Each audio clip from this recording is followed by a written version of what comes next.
Oh, I really thought Mom had saved a lot of money, I said. Didn't I tell you? Just kick her out already. Why keep a jobless burden here? I had been living with my son and his wife for 4 months, and they had drained my savings.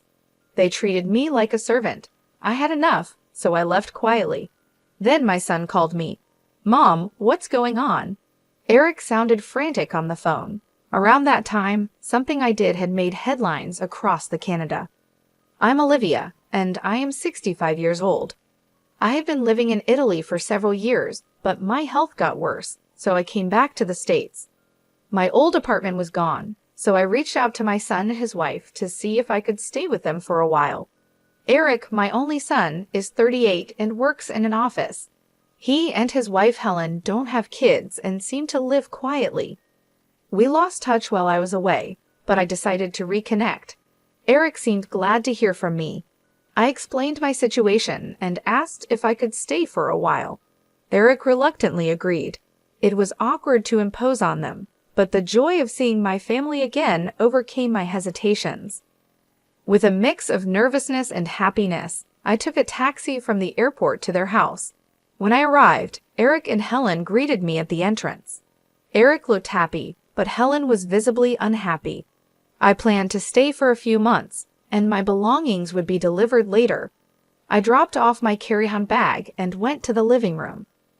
We chatted about our daily lives and jobs, as well as my recent life in Italy. When Eric asked why I had moved to Italy, I just said, I'm getting old and wanted to enjoy the Italian countryside. Eric laughed, but Helen remained unhappy.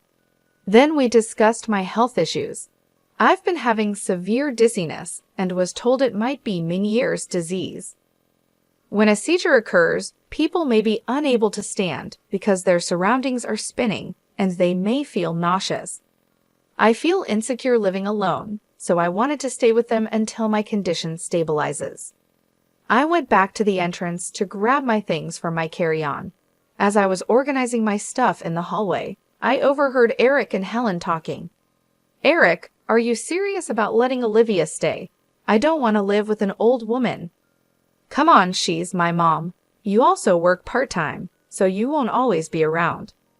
Yeah, but what about our days off? How long is she planning to stay? I want her gone. Don't talk like that. Mom will leave eventually. We can discuss finances tomorrow. Just keep it down. She might hear you. She can't hear us. Old age doesn't bring sharp ears for insults. There I was, eavesdropping on their conversation in the cold hallway. I felt bad for imposing on Eric and his wife so suddenly. I'm sure it's a big inconvenience for them, but I'm really happy to be spending time with Eric and his wife after all these years apart. When Eric was young, I raised him as a single mom after losing my husband. We didn't have much, and Eric had his share of hardships dealing with illness and all. This isn't making up for that, but I wanted to come here to share my apologies and gratitude.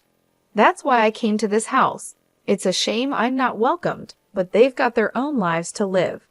I went to the guest room they gave me, trying to calm my anxious heart. The next morning, Eric left for work, and it was just Helen and me. While I was doing some crafting in the living room, Helen stood before me. Hey Olivia, can you not make such a mess? I looked around and noticed fabric scraps and threads scattered about. Oh, I'm sorry. I'll clean it up. Do you know what this is? I showed her the small pouch I was sewing. It had a little green turtle design on it. This is a turtle pouch. I love turtles, so I make little turtle-themed crafts. It even has a zipper on its shell too. That's nice, but Olivia, you can't just hang around here all day.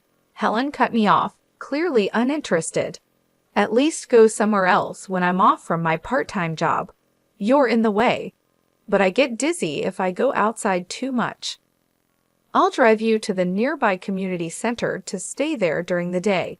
I have things to do at home, Helen said firmly. Also, help with the chores while you're here. It's the least you can do since we're letting you stay. Don't do crafts, do some cleaning and laundry. I was stunned. I finally said, all right then, and slowly got up. From then on, I ended up doing all the housework. Even though I was dizzy and sore, I took on the chores. Helen and Eric treated me like a housekeeper. Helen seemed addicted to social media, always on her phone. It looked like she hadn't been keeping up with the housework before I came. That night, Eric came home and asked, "Mom, did you bring your bank card?" He smiled as he talked to me. "I don't mind you living with us, but life costs money. Could you chip in?" I looked at Eric over my reading glasses, nodded, and stood up. I pulled the bank card from my handmade pouch and handed it to him. He checked it quickly, and his face tightened. "Wait, Mom, is this all you have saved? Any other accounts?" "That's all I have. I don't need much at my age. No chronic illnesses or anything," I said, smiling. As the conversation continued, Eric's expression darkened. "Man, this is not enough money, not even $20,000. You said you were living large abroad, so I assumed." Eric kept pestering me, asking if I had any more money. When I said no, he sighed and slumped his shoulders. "Fine, I'll hang on to this cash for now. I'm doing you a favor letting you live here, so this is the least you could do." After getting my account password, Eric grabbed my bank and debit cards and left the room. That night, lying in bed, I could hear Eric through the wall that separated our rooms. "Oh, this is a letdown. I totally thought Mom was loaded. Our household is actually in the red. Shouldn't have said she could stay. See, I told you. Kick her out already. That jobless moocher brings us no benefits whatsoever." The two of them seemed confident I couldn't hear, talking freely in the next room. Or maybe they wanted me to hear them. In my cold bed, I held back tears of loneliness and sorrow. The next day, Helen had a day off, so she drove me to the local community center. I opened my cargo bag to continue my handiwork in the lounge area, but realized I had left the essential fabric at home. I hesitated but couldn't ask Helen to go back and get it. Fortunately, my dizziness was under control today. I knew this area, so I decided to take a walk home to get the fabric. Finally arriving, I glanced through the veranda into the house. Helen and an unfamiliar man were there. At first, I thought he was a visitor, but they seemed intimately close. I hesitated outside for a while, then turned back without entering the house. So that's why they wanted me out, so I wouldn't interrupt the affair. Back at the community center, I kept thinking about Helen and that man and decided to call someone for advice. From then on, I avoided bringing up the man and continued interacting with Eric and his wife. However, whenever I left the house, I would conspicuously place a red turtle pouch at the edge of the living room side table. 4 months had passed since I started staying with Eric's family. By this point, I had essentially become the household maid. When I was at home, I had to do endless chores, and when Helen was home, I was relegated to the community center. My savings had mostly been drained by Eric, a man with a gambling addiction who spent most of his free time on lotteries and slots. It seemed his fixation on money stemmed from the financial hardships he suffered as a child. I initially tried to intervene, but eventually gave up because mentioning it always enraged him. 4 months in, and I couldn't take it anymore. One night before a long weekend, I decided to bring up something I'd been considering. "Eric, Helen, thank you for letting me stay with you." "Eric, I know I made things hard for you when you were young by not having much money. I'm sorry for all the trouble I've caused, but I'm grateful." I pulled out a homemade turtle pouch from the table. It was green with a zipper on the shell. "This is a token of my gratitude to both of you. I hope you'll accept it." Contrary to my expectations, neither Eric nor Helen showed any interest in my handmade pouch. "Mom, enough of that. Are we really out of money? Think about the Italian account or something." "Eric, I told you we are out of money. Look, I worked really hard on this. Can you just take it as a token of my love? Remember how happy you were when you were little, and I would fill the shell with candy and some pocket money." Eric started to get increasingly irritated. "I'm not a kid anymore. I'm not happy receiving something like this. Olivia, how much longer are you planning to mooch off us? Honestly, it's annoying. Eric and his wife gave me a cold look. Desperate, I asked Eric, "Do you remember Brian? He helped us out in that old apartment we lived in." "What? I don't remember. Stop bringing up old stories. Are we done?" Eric said, looking annoyed. I was stunned into silence. I clenched the turtle pouch in my hand and felt the texture of the paper inside. The next day, Eric and his wife went on vacation, leaving me behind. After our conversation yesterday, I decided to leave the house.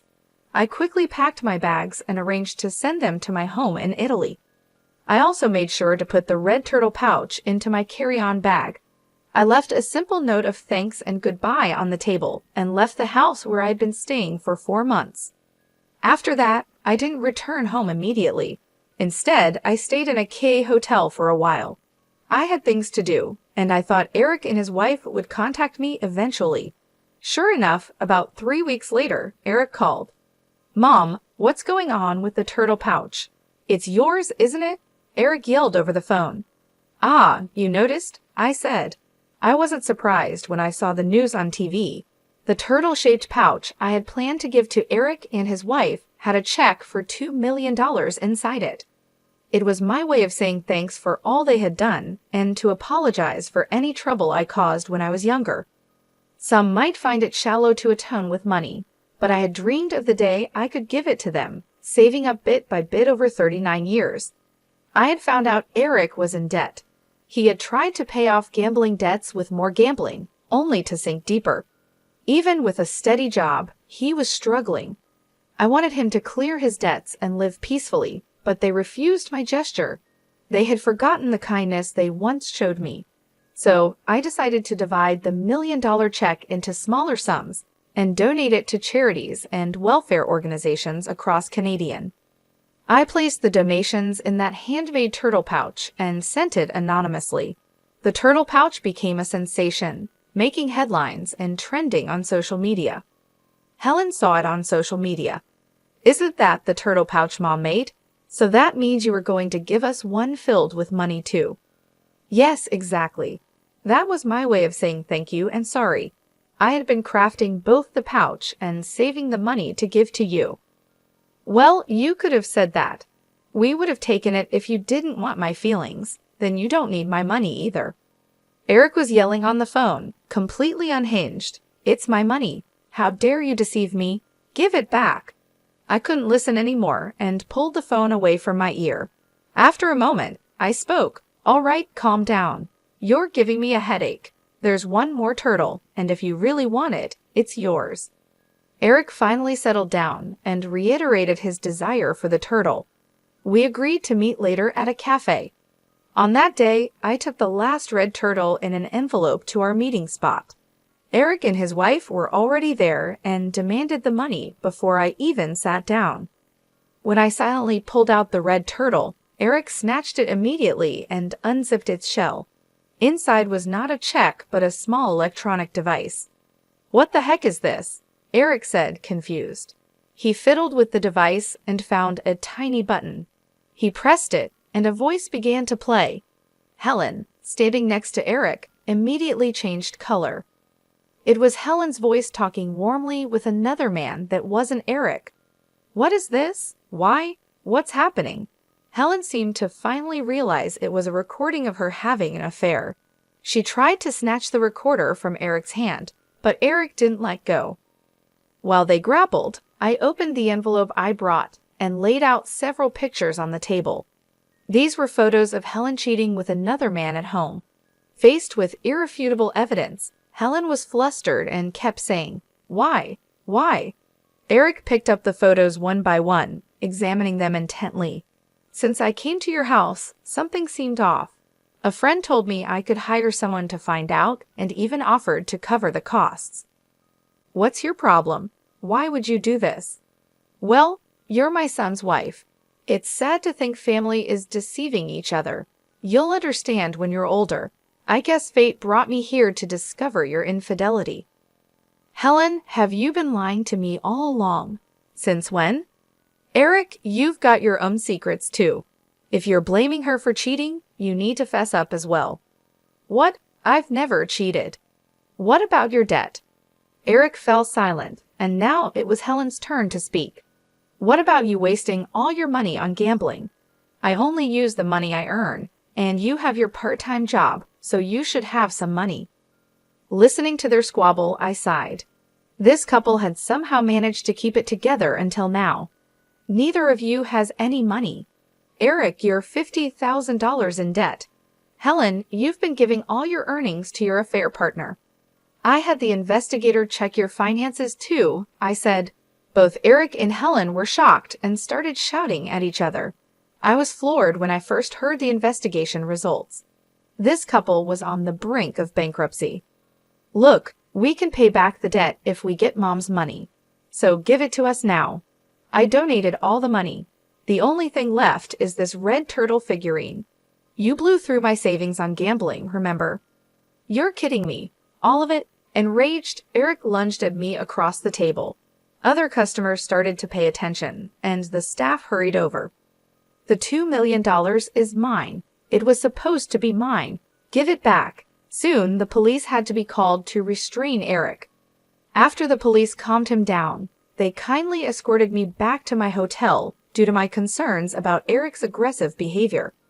A week later, Eric and Helen's relationship had deteriorated beyond repair due to the affair and debt. They got divorced. Eric, now single, got even more consumed with gambling and acquired more debt. He was caught trying to embezzle company funds. He avoided criminal charges but was fired. To make matters worse, his outburst at the cafe was captured on video and spread on social media, making it difficult for him to find another job. Unable to bear the shame, Eric cut off all contact and disappeared.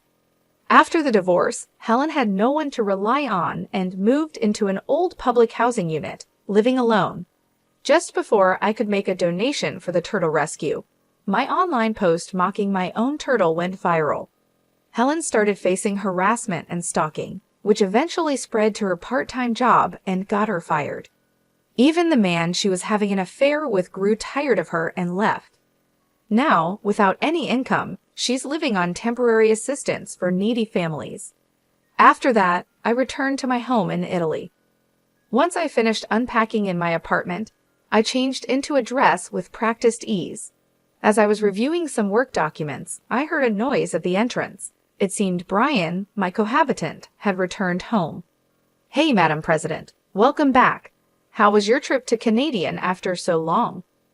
Brian came over with a smile, setting down his coat and bags. Brian is 69 years old. He was a resident in the same apartment complex where my son Eric and I lived years ago. I was struggling with poverty, having lost my husband and caring for a young asthmatic Eric. We had no utilities and no one to turn to. I was desperate and considered ending it all. It was Brian and his wife, our upstairs neighbors, who saved us. They were our lifeline. Please call me Olivia. I'm back, and look, I brought so many souvenirs. Wow, all my favorites. Thanks. I'll take some to the storytelling event at the community center tomorrow, Brian said, examining each of the piled-up souvenirs on the table, his face beaming. After we got back on our feet, Brian and his wife moved away for work. Years later, we bumped into each other in the city, and I began helping with a support program for the needy that Brian had founded. By then, Brian's wife had passed away, and we started working together as business and life partners. I've been leading the organization since Brian retired a few years ago. What started as a small operation by Brian and his wife has grown into a large-scale international organization over the past 32 years. Currently, we're focusing on supporting single moms in raising their children. We moved to Italy a few years ago to study their advanced support systems. Although we have become quite well known in Italy, we're still not widely recognized in Canadian. I plan to expand our activities there soon and wanted to spend time with Eric and his family as just a mom before they found out about my work. In the end, I couldn't get them to understand how I felt, but that's their choice. Even if it was for a brief moment, I was happy to spend time as a family. I am now 65 years old, but it's just 65. There's still much I want and need to do. I straightened my back in my dress and began thinking about my international speech for tomorrow.